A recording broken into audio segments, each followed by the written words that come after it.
95 me tornei presidente da Confederação e, ato contínuo, me transformei, portanto, nesse presidente baiano. A Bahia nunca tinha tido um presidente da Confederação e da Nacional, mas eu já conhecia o setor. Porque como eu fui presidente do CNAS, certificava não só a saúde, assistência social e educação, meio que eu fiz o caminho inverso, eu fui de fora para dentro.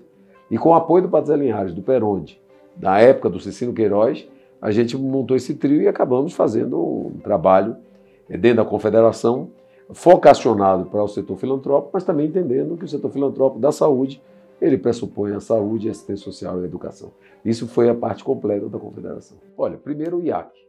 Nós articulamos juntamente com o ministro Humberto Costa, ainda no governo do presidente Lula, com o Jorge Sola, que hoje é deputado federal conosco, que era o secretário de Atenção à Saúde, com todo o setor, o incentivo de adesão à contratualização. A contratualização ocorreu em 2006, sobre a gestão nossa na Confederação. Era um desafio, porque você sair da lógica das tabelas do SUS para ir para os contratos era uma mudança muito grande, porque haviam metas quantitativas e qualitativas a serem cumpridas. Então nós fizemos isso em 2006, foi um desafio, eu fui firme nessa posição. E o IAC substituiu o IntegraSUS, que era conseguido pelo ministro, na época, José Serra. E o IntegraSUS se transformou no incentivo à adesão à contratualização.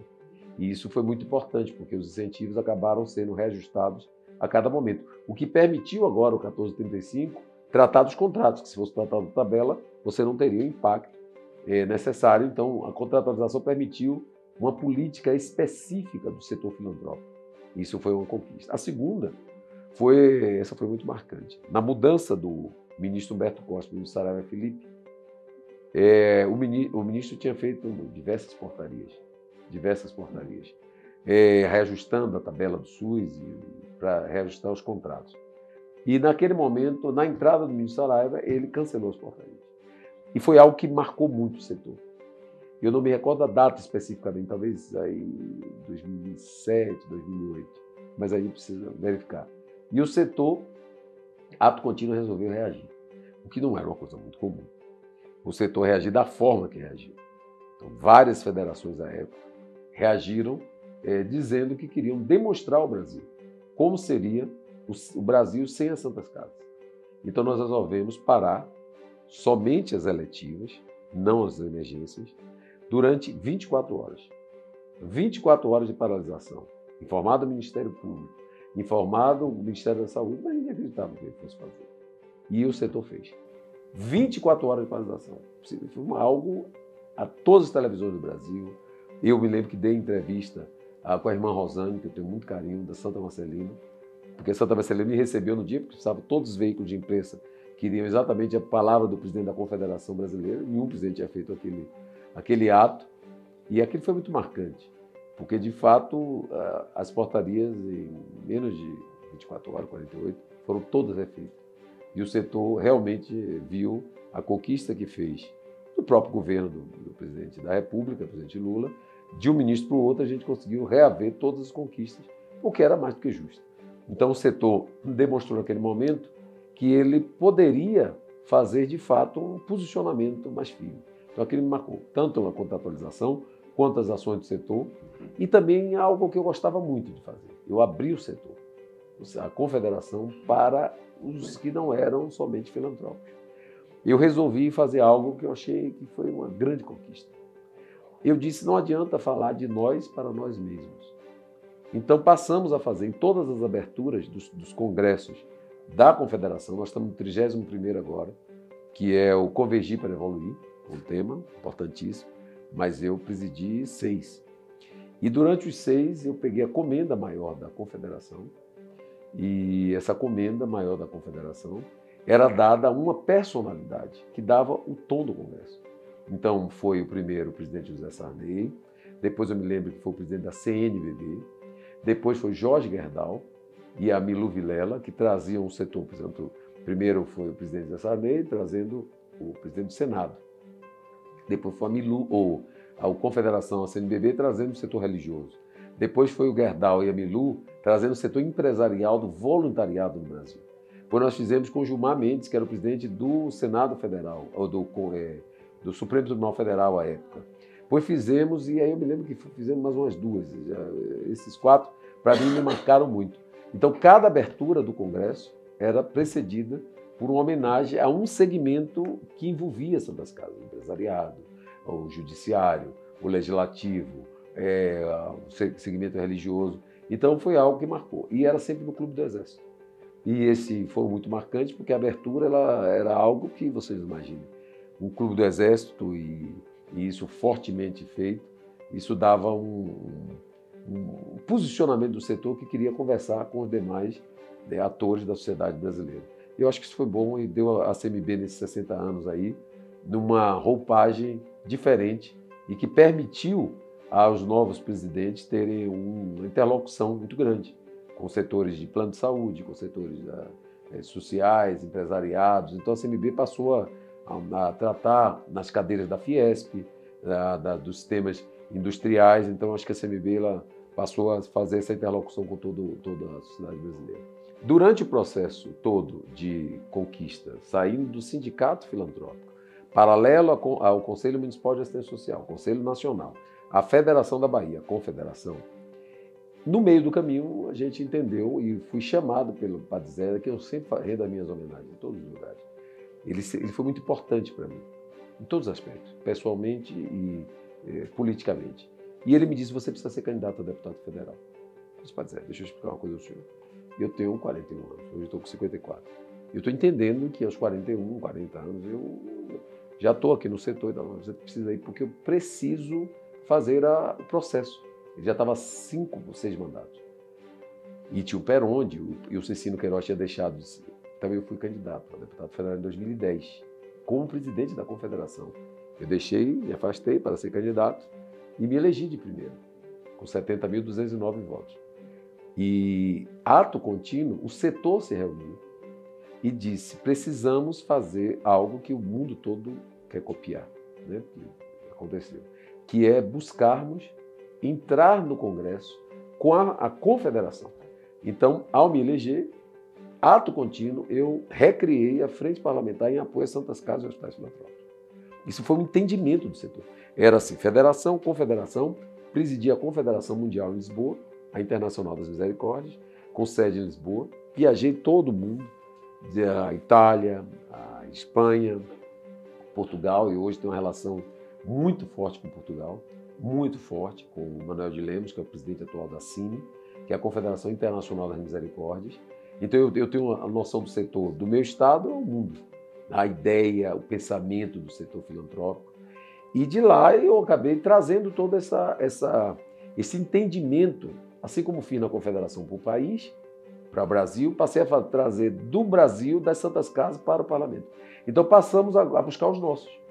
Então as reuniões da Frente Parlamentar sempre foram, quem são os nossos?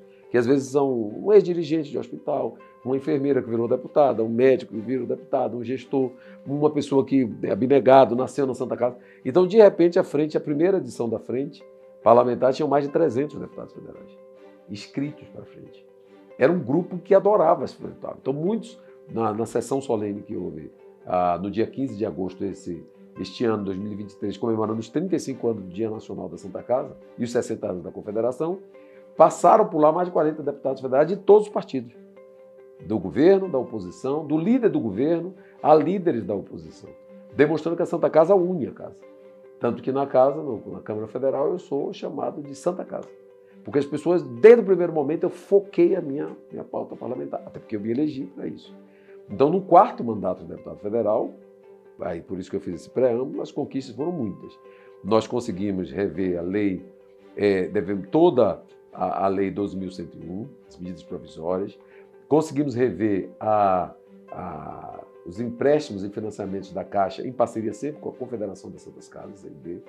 Conseguimos tratar também do ProSUS, que foi o refinanciamento de toda a dívida tributária. Vários refis foram reabertos, permitindo as CNDs, certidão negativa de débito das Santas Casas e hospitais filantrópicos. Vários financiamentos, revisão de tabela, reestruturação. E isso é que é bom, porque a gente conseguiu fazer o passo um com o outro. Então, tudo aqui dentro é Frente Parlamentar, Confederação das Santas Casas. A Frente Parlamentar é um braço da Confederação no diálogo com o Parlamento brasileiro. E eu tenho a honra de fazer parte disso. E hoje, Graças a essa articulação, quero agradecer muito ao ex-prefeito de São Paulo, Gilberto Kassab, que já me conhecia, ele é um homem abnegado, generoso, me ajudou. Nos 45 anos da Confederação, ela foi feita em São Paulo em 2008. E em 2008 ele era prefeito de São Paulo. E eu o convidei, ele foi ao evento dos 45 anos da Confederação, que foi em novembro de 2008. Eu, presidente da Confederação, Gilberto Kassab, prefeito de São Paulo. Eu nem sonhava em ser deputado federal. Eu fui deputado de 2010 para 2011. E hoje eu sou líder do partido presidido pelo Gilberto Kassab, o PSD. E eu já sou líder por 3 vezes. Então eu estou muito feliz porque ele me permitiu que eu botasse o partido a serviço do setor filantrópico. Então, porque tem muitas conquistas, inclusive essa, que eu consigo ser líder. Então eu consigo articular os demais líderes e fazer votações importantíssimas no Brasil em prol do setor filantrópico. Então isso é muito importante. Você unir a política pública, que eu acredito, que é o SUS, a saúde, você unir a parte fundamental da política pública do SUS, que são prestadores de serviço ao SUS, o setor filantrópico, as Santas Casas e Hospitais Filantrópicos, a política partidária com o partido que a gente acredita, que permite que a gente execute essa missão nossa dentro da casa. Eu estou muito feliz. A CMB ela é 100% filantrópica.